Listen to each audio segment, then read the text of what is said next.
Sweep followed by another sweep means the Rays need a new broomstick.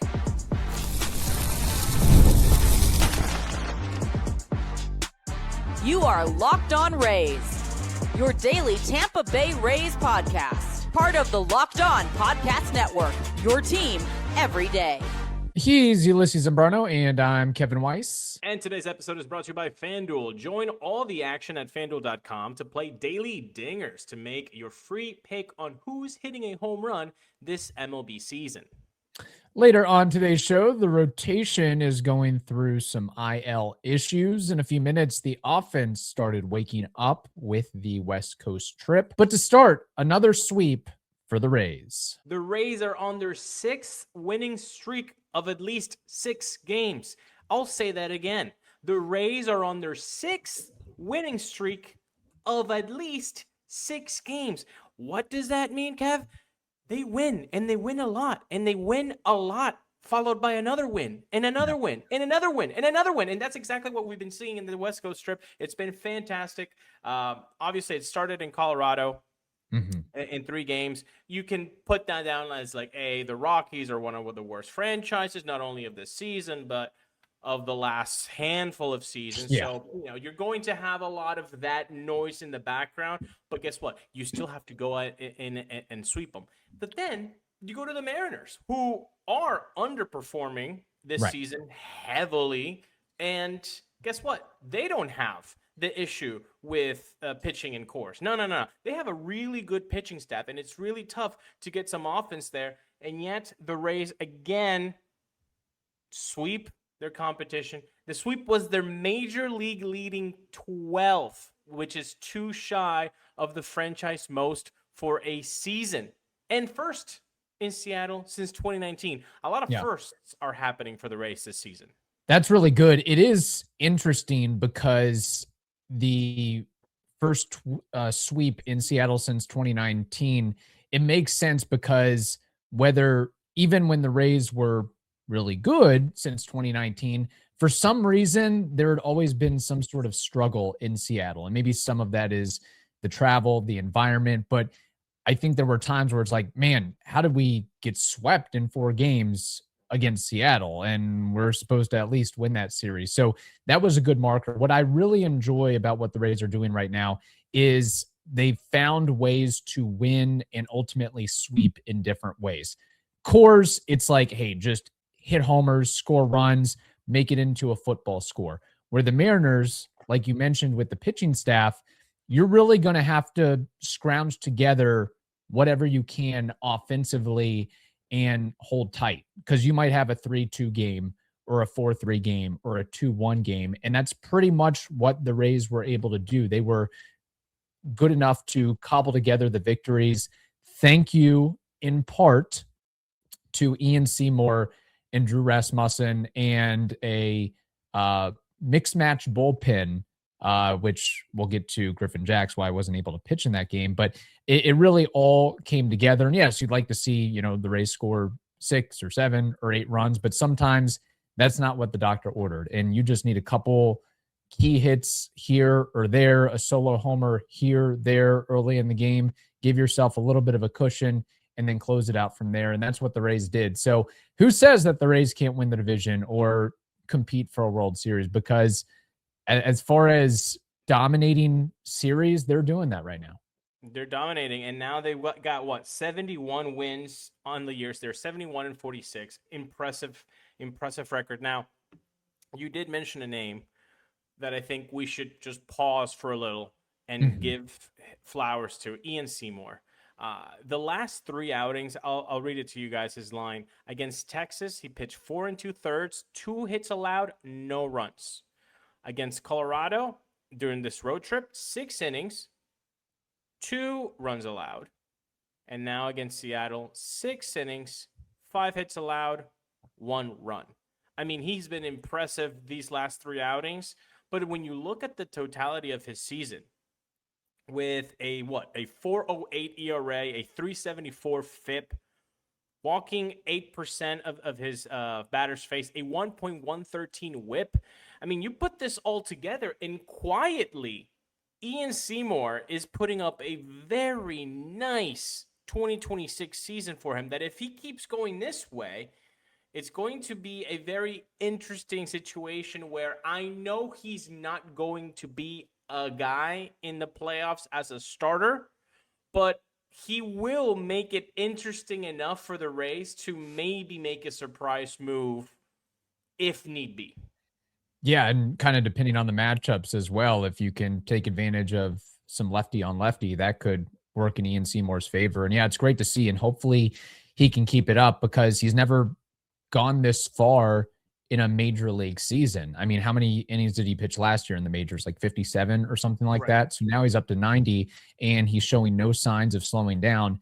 And for him, I mean, it seems like the conversation over the last couple of years was who's going to be that next wave to step up? Is it going to be Joe Boyle, Ian Seymour? There's been other names thrown about. And Ian Seymour is an individual that he's getting an opportunity and making the most of it. And you hope that he's able to continue doing that.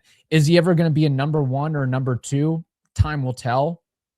Probably not. You know, odds are most guys, they're not destined to be an ace or number two. But I think based on what he's showing right here, he can be a stalwart in the rotation for years to come, you know, and that's going to be key going forward because you don't know what the future holds for, you know, some of the more established guys. And at some point, Shane McClanahan might say, hey, I want to go get my bag, and you're going to need a lefty starter. Not saying that Seymour can totally replace Shane McClanahan, but you need that one lefty that you can count on every 5 days, and Seymour might be that guy.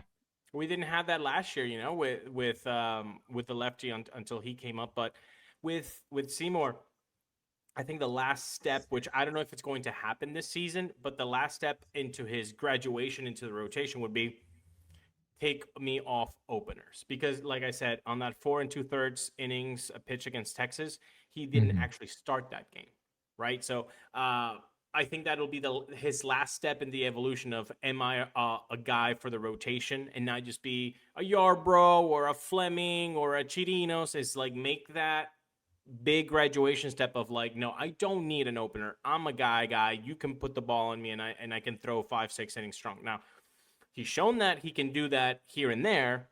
I think that's the last step, is to just completely eradicate the opener with him. Yeah, and then also if he gets that opportunity in the playoffs, how does he perform? Are the brights too light for him?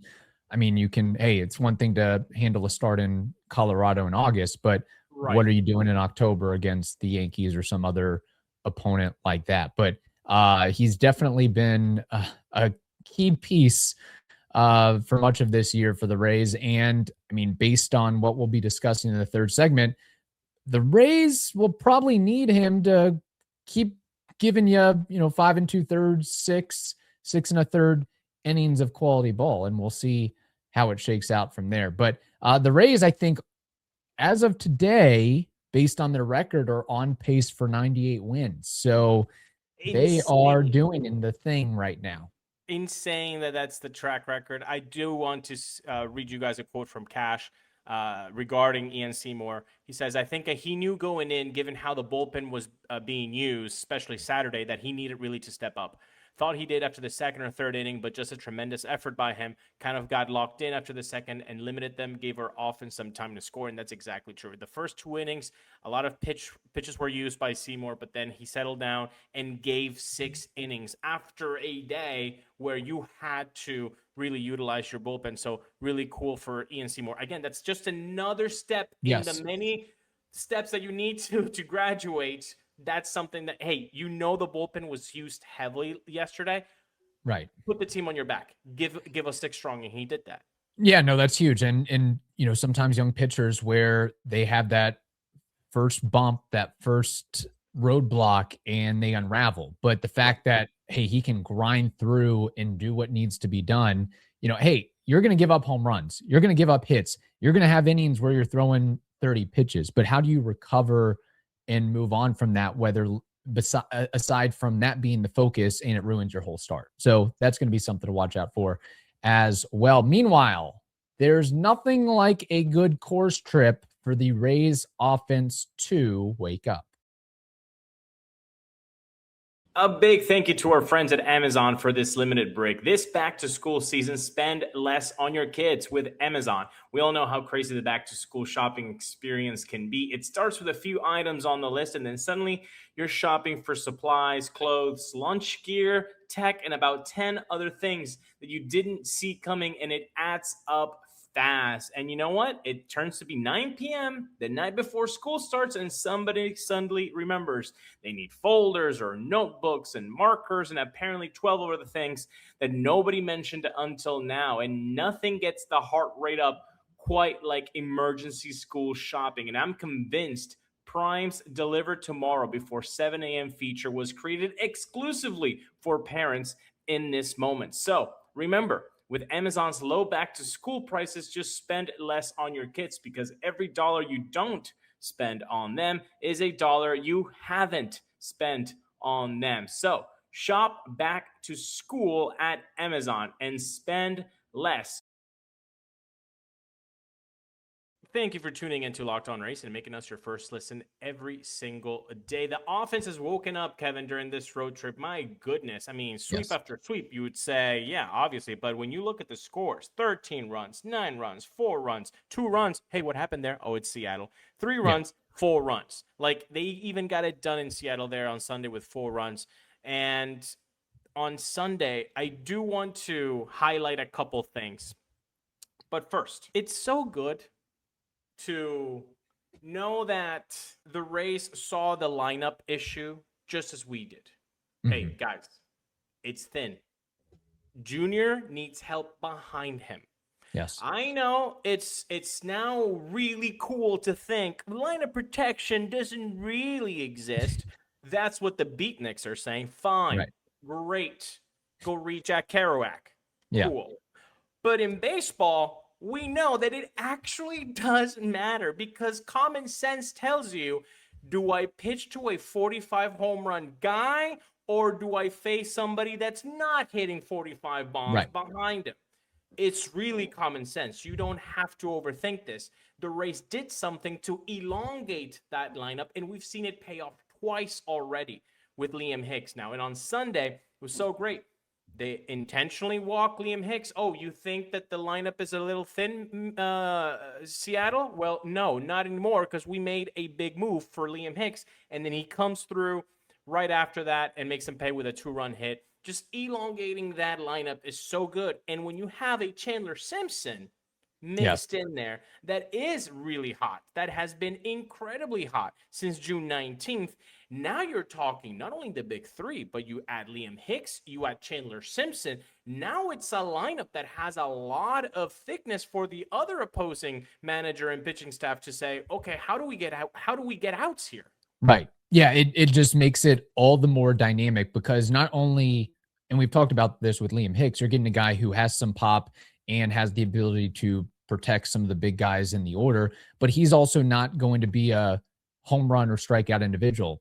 Or he's not, one or the other. Like, he does not strike out. He walks more than he strikes out. So he's going to keep the line moving for the most part. So you have the mix of power potential, and then you have a guy like Chandler Simpson who's running all over the place and making contact with everything and just creating so much havoc and frustration for the opposition, whether it's bunting for a single or hitting a double or a triple or getting a single and then a stolen base, and just wreaking havoc, like I said, on the base paths. And it is really interesting because the Rays put Chandler Simpson third in the order, I believe, on Sunday. And you'd probably have to go through the archives a little bit and look back and see how many players that have had a modicum of plate appearances and at-bats, and you're in August, get that opportunity to bat third.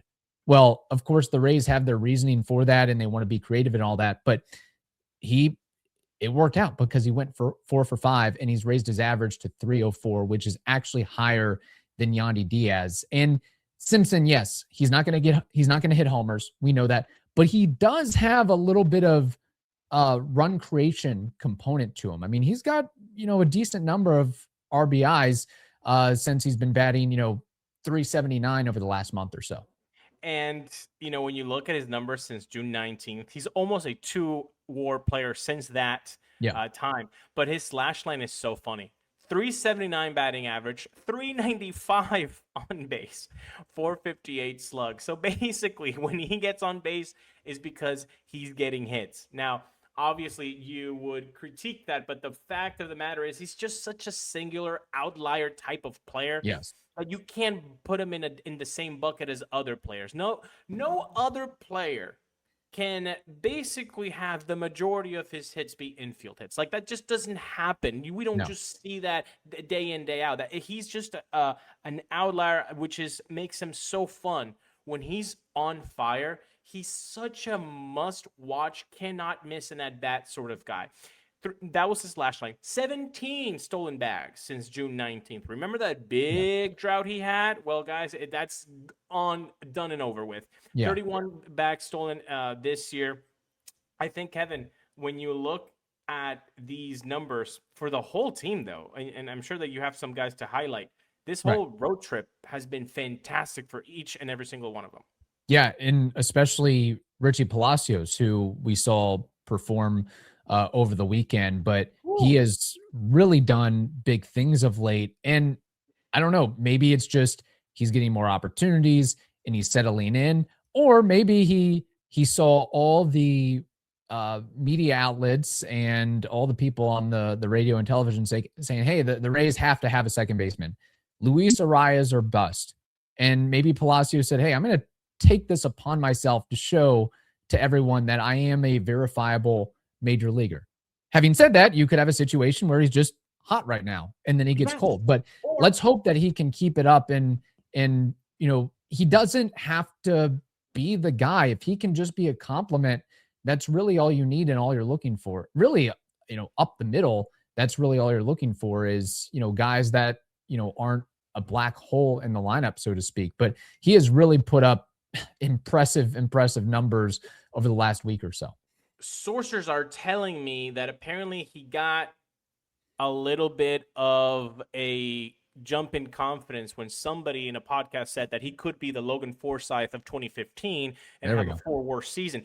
These things sources are telling me that Richie Palacios listened to a certain podcast. That's all I'll say about that. And Richie, you can do it. You can be the Logan Forsythe of 2015. In fact, in this little road trip, he's already accumulated 0.5 F4. Like, that is insane. Like, he has been on fire. 385 average, a 556 on base, 692 slug in 6 games, 19 plate appearances, 1 home run, 3 runs, and 4 RBIs. Like, he has been on fire, and that's exactly what you need. Just a little compliment action to the lineup. It's been really fun to see this type of production from the offense. Yeah, and I would fully expect it to continue. I don't know if you're going to get 14 hits every night like you did on Sunday, but as far as keeping the momentum going, you have the Athletics coming up, which really should work in the Rays' favor. I mean, the records are pretty much palindromes if you look at it. Like the amount of Rays wins and losses compared to the Athletics, it's pretty much flip-flopped. So the Athletics are not a good team. So this is an opportunity to continue with your winning ways as far as pitching, offense, defense, base running, so on. And I think the Rays are really in a good position, in a good spot right now. And, I know there were some concerns post All-Star break of, hey, is the team going to be worn down and wore out? I mean, offensively, things are looking good right now. And it's great to see, you talked about Liam Hicks, that from Jump Street, he's been a contributor. It's not like he comes in and he goes on a, 0 for 24 slump or something like that. Like, he is doing exactly what he was traded for. It's been insane. He's hitting 294 with a 429 on base, a 588 slug. He's got a 176 WRC plus. Yeah, give me some of that. It's been amazing to see this offense really just go nuts during this road trip. And like you're saying, now you go to Sacramento. So it should still be fun for the offense. It probably won't be so fun for the pitching staff, especially Mr. New Ray, Freddy Peralta. I'm sorry you get course. I'm sorry you get a minor league ballpark for your first 2 debut starts with the Rays. Hopefully it goes a much, much better tonight than it did in Colorado, though. Let's hope. Meanwhile, the rotation, unfortunately, is going to be a bit thin for the foreseeable future, it looks like.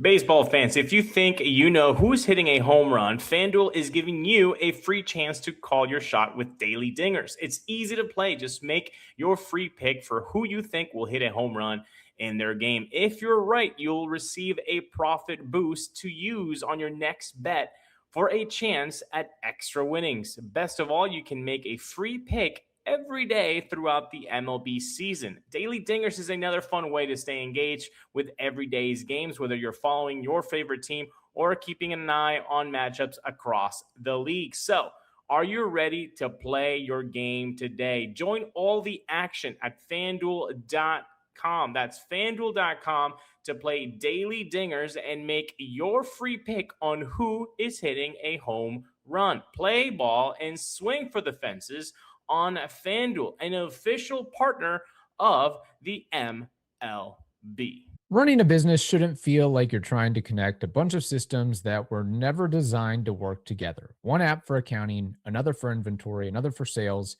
and somehow none of them talk to each other. Well, that's where Odoo comes in. Odoo is an all-in-one business platform software that brings every part of your business together in one powerful platform. From sales and accounting to inventory and marketing, everything works in one place, helping your team move faster, stay organized, and focus on growing the business instead of managing software.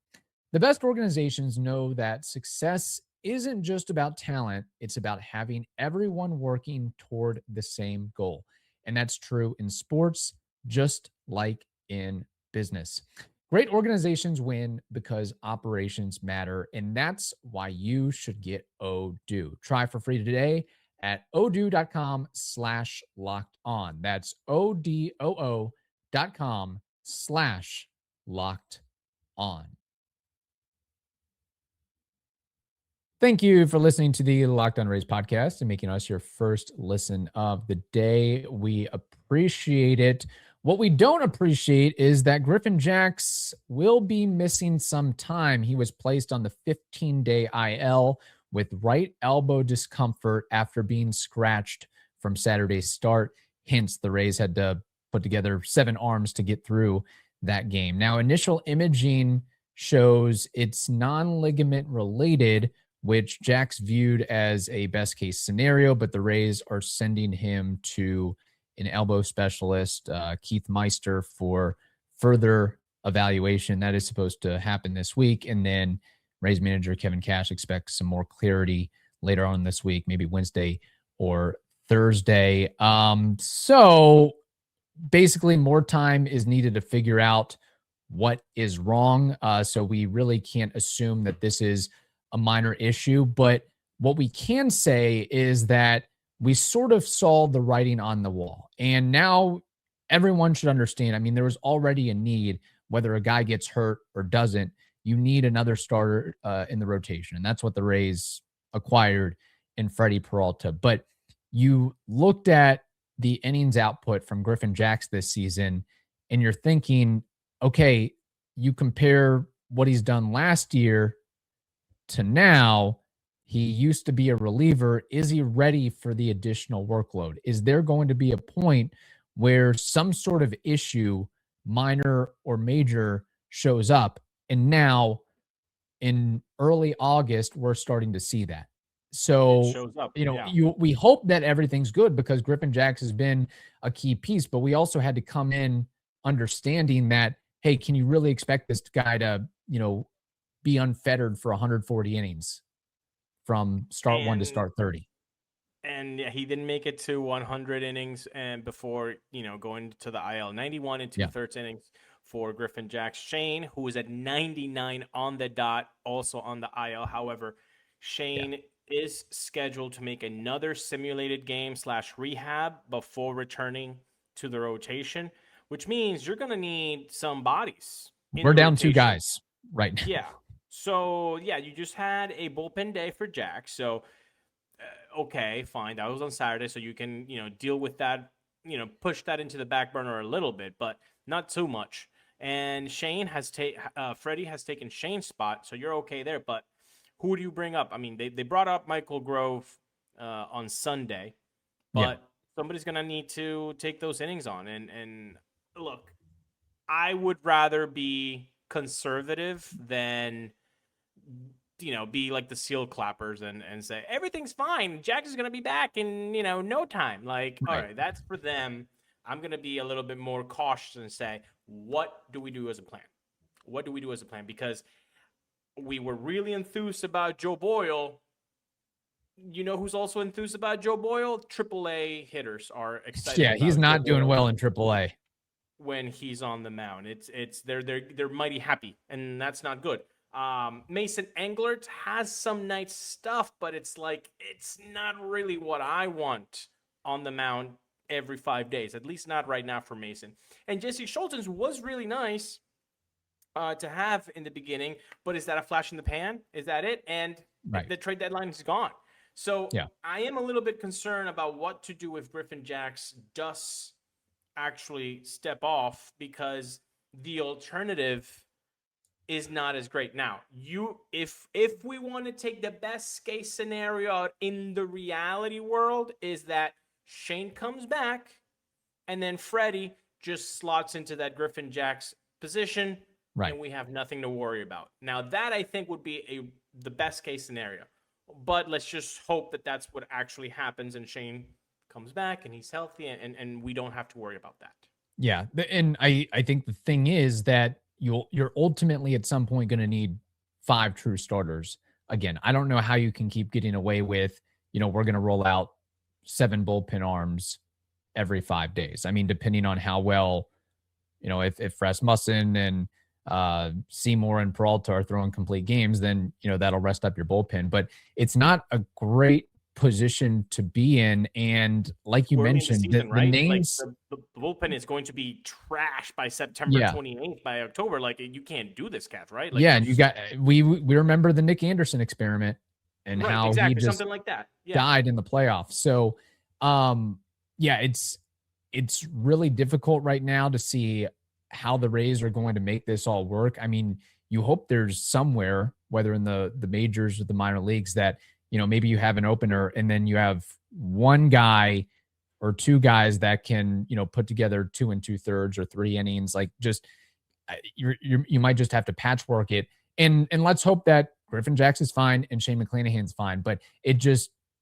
this further showed why you needed to trade for an arm at the deadline. And a guy that we haven't even mentioned yet, and I don't even know if the Rays have this idea, but maybe roll Steven Matz out there and try to let him be a starter. It might not go well, but one way or another, you're going to have to get at least 9 innings through every game. Innings need to be pitched, people. I know, right? Yeah.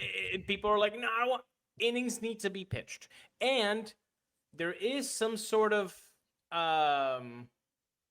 truth to they're 71 and 46. Like, you're okay to take a couple L's here. Like, I'd rather that than wearing everybody down days and wearing them out. Exactly. By the time October, then they're going to be completely running on empty.